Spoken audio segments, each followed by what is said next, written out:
Hey, welcome back to Brighter Rays. We're finishing off our study in Proverbs 6 through 11. And today's the application part of our study. So, the physical application of Proverbs 6 through 11 is very valid, right? This is not talking about poverty that comes from circumstance, though. All right, it's not like some people, happens. And that happens, and the application will be to work to remove yourself from the state, as Paul tells the thieves in Ephesians. Like, if you lose your job or something like that, and you're losing everything, and you have no way to help yourself. You can't find a job, you can't find work, and then you're stealing. Well, Paul would say, stop being a thief and just focus on getting the job. You got to do that. So sometimes circumstances will force you to do things. But Paul would command us to not go into thievery, not to be a thief, but to work hard to get a job and to find employment of some kind. And there's in a culture, especially in America, you can find something to do. You can find a way to make money. I've seen it. People have done it. And so, especially if you're part of the church, there should be no reason that you're in this state of where you can't find something to do to make money. And but if you're lazy, then more than likely you'll be poor, and that's the warning of Solomon here. Like, if you're going to be a sluggard, then more than likely poverty is going to come upon you. Like, you will find poverty hit you because you're not doing anything. You can't just expect good things to come if you're just going to lay here and do nothing. You're not a victim. That's the thing too. I think there's no victim mentality in the Bible. Like, all these horrible things happen to me. He's like, no, you're being a sluggard. You're just laying there. Like, don't lay there. Get to work.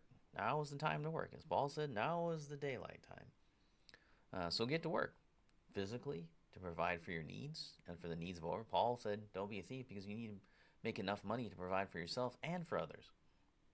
So he wasn't just settled for just squeaking by. He's like, no, you should keep working until you can provide for yourself and then provide for other people. Like, if you can't work physically or something like that, if you're disabled, there's ways to help others.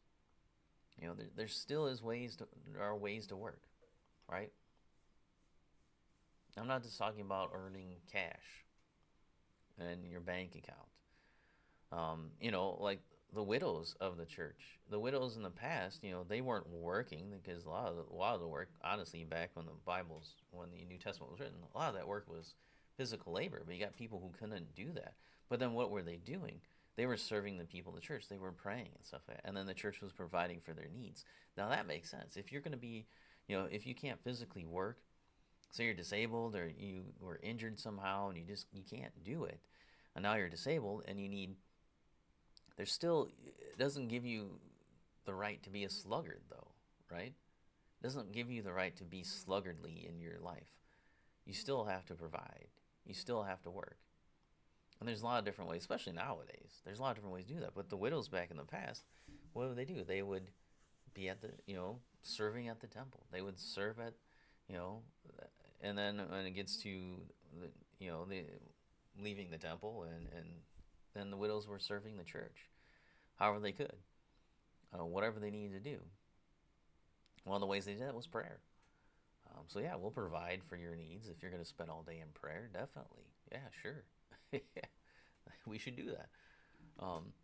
So that's the idea. And then point number 2, this verse should remind us of Job. The Lord points Job to the animal realm to question him. He says, do you know, that's is the constant refrain of God. Do you know? Do you know how this happens? Do you know how? Do you know when the goats give birth on the mountainside? No, I do. So Job should have known because he could learn from the animals. Like you know this. You know about the animal kingdom and what happens with them, and you see that they have food. Well, how do they have food? Who provides that food? Who has that gazelle right in the right place, and is able, and the lion is able to catch it for its food. Or if it doesn't have food, why doesn't it? And so that's what he was teaching. God was teaching Job. And we can learn the same thing from the ants here. We should have known better. because we can see what God has done. All people, whether you're a believer in God or not, you hate God or don't, all people can learn about God from his creation. That's what he says in Romans chapter 1. For what can be known about God is plain to them, because God has shown it to them. For his invisible attributes, namely his eternal power and divine nature, have been clearly perceived ever since the creation of the world in the things that have been made. So they're without excuse. So that's what he's saying. Like, you should know all these things. Like, should you be a sluggard? Is it okay for me to be a sluggard? Well, have you seen ants before? Yeah. Well, then you already know the answer to that, right? No, God doesn't want you to be a sluggard. He wants you to do it like the ants did. And so you have that example. And so that's what Romans 1 is saying. Like, you don't have an excuse. Like, if you've ever seen an ant, then, even as a child, you see ants, you see them working. You should figure out, okay, I should work. That's what I'm supposed to do. If you know the right thing to do and you do not do it, then to you that is sin. And now you're sinning against God. And you're without excuse. And you know that. And you know that. So you can see his power. I mean, he created the ants. He created them to work. He gave them, he put them in there, the instinct, continually working. You can see his power and divine nature right there. It's clearly perceived. Ever since the creation of the world, because the ants were there. And so there you go. You don't have an excuse.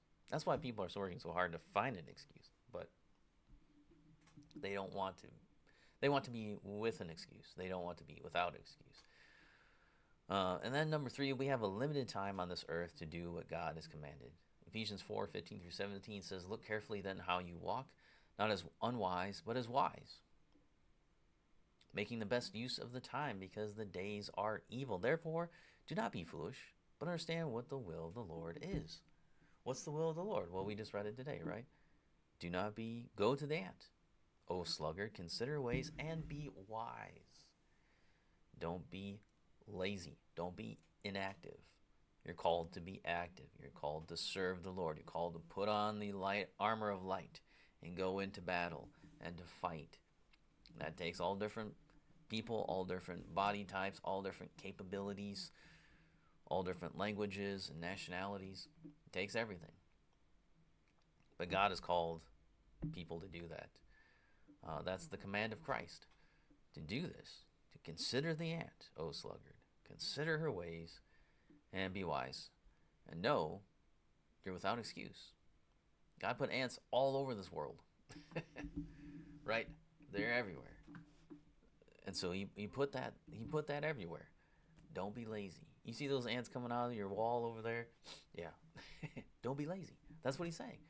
But I don't want to hear that. Just a little sleep, just a little slumber. Just let me fold my hands a little bit here. Just let me close my eyes for a moment.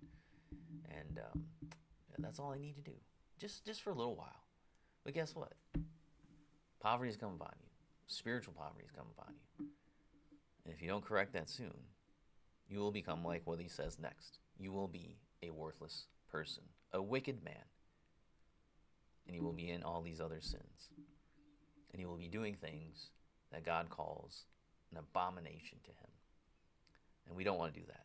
So, come back next time, and that's what we're going to be looking at. What is a worthless person in the eyes of God? A wicked man. And what are those 7 things that God says, these are an abomination to me. I hate these things. My wrath is upon these things. And then we'll take a look at that, because we don't want to do those. All right, so that's the end of our lesson for today. Come back next time, and we will look at Proverbs 6:12-19.